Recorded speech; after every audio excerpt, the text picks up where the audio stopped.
विवेक एक आधुनिक और संवेदनशील युवा था जो अपने शहर में एक कॉफी शॉप चलाता था। एक शानदार दिन एक सुंदर लड़की नेहा उसकी दुकान में आई। उसकी हंसी और चेहरे की खोई हुई खुशबू ने विवेक के ध्यान को खींच लिया। कहानी शुरू करने से पहले आपसे अनुरोध है कि वीडियो को लाइक और चैनल को सब्सक्राइब जरूर करें। आपका एक सब्सक्राइब हमें और अच्छी वीडियो बनाने के लिए प्रेरित करेगा। तो चलिए शुरू करते हैं। क्या मैं आपकी दुकान से एक कॉफी ले सकती हूं? नेहा ने मुस्कान के साथ पूछा। हाँ बिल्कुल, विवेक ने कहा। उसके हृदय में हलचल होने लगी। उनकी बातचीत आरंभ हुई और कुछ ही समय में वे दोनों एक दूसरे के बारे में और उनके सपनों और उम्मीदों के बारे में बात करने लगे। विवेक को लगा कि उनकी प्रारंभिक बातचीत नेहा के साथ एक अजीब तरह से परिचित होने के अनुभव से मिलती है। विवेक और नेहा की दोस्ती दिनों के साथ बढ़ती गई। वे हर दिन दुकान में मिलते और एक दूसरे के साथ अपने जीवन के सभी पहलुओं को साझा करते। विवेक ने महसूस किया कि उसने नेहा में अपना साथी पाया है, जिससे उसे हर सुख और दुख साझा करना था। एक दिन विवेक ने नेहा से कहा, नेहा, मैं तुमसे कुछ कहना चाहता हूं। नेहा की आंखों में उसने एक आश्चर्यजनक चमक देखी। क्या विवेक? मैं तुमसे प्यार करता हूं, विवेक ने झिझकते हुए कहा। नेहा के चेहरे पर एक मीठी मुस्कान थी। मुझे भी तुमसे प्यार है विवेक। विवेक और नेहा की प्यार की कहानी में एक नया अध्याय शुरू हुआ। उन्होंने एक दूसरे का साथ दिया और एक दूसरे की सहायता किया, लेकिन उनका खुशियों और संघर्षों से भरा सफर अभी आधा भी नहीं था। विवेक और नेहा ने मिलकर अपने सपनों को पूरा करने के लिए कॉफी शॉप को और बड़ा बनाने का सपना देखा। उनकी मेहनत और साझेदारी ने उन्हें धीरे धीरे कॉफी शॉप को एक लोकप्रिय स्थान बना दिया।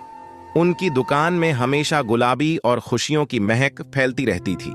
एक दिन एक विदेशी यात्री जॉन ने उनकी दुकान में आकर कॉफी पीने का आनंद लिया। विवेक ने जॉन के साथ बातचीत की और उनके सपनों के बारे में सुना।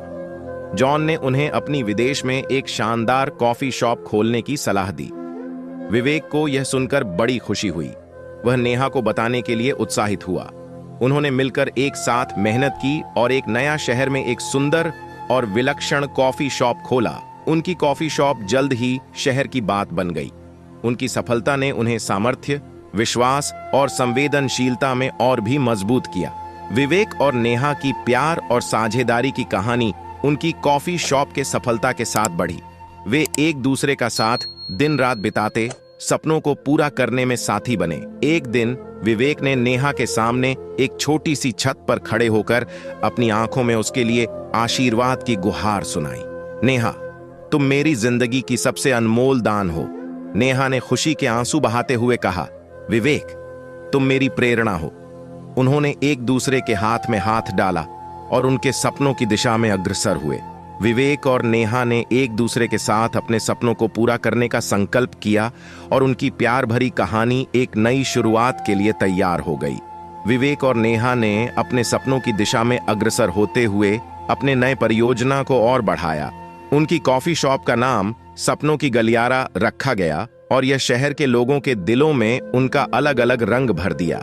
नेहा और विवेक का एक सपना था कि वे उनकी कॉफी शॉप को एक सामुदायिक केंद्र बनाएं, जहां लोग आते हैं और अपनी बातें करते हैं, कला, साहित्य और संस्कृति का आनंद लेते हैं।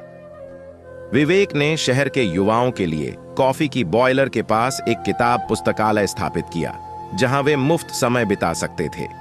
नेहा ने स्थानीय कलाकारों को एक प्लेटफॉर्म प्रदान किया, जिससे वे अपनी कला को प्रस्तुत कर सकते थे। समय बीतता गया और सपनों की गलियारा ने शहर के लोगों के दिलों में अपना विशेष स्थान बना लिया। विवेक और नेहा ने अपने सपनों को पूरा किया और एक बड़ी सफलता प्राप्त की। उनका प्यार और साझेदारी उन्हें हर मुश्किल में साथ दिया और उन्हें अपने लक्ष्यों की ओर अग्रसर किया। वे एक दूसरे के साथ अपने जीवन के सभी संघर्षों को निभाते हुए एक सख्त साथी के रूप में उत्तम हमदर्द बने। इस प्रेम की गाथा ने नहीं सिर्फ विवेक और नेहा की जिंदगियों को बदल दिया, बल्कि उनके आसपास के लोगों की भी। उनकी सफलता और प्रेम की कहानी ने अनगिनत लोगों को प्रेरित किया और उन्हें अपने सपनों को पूरा करने के लिए प्रेरित किया। अगर आपको कहानी अच्छी लगी हो तो वीडियो को लाइक, शेयर और सब्सक्राइब जरूर करें।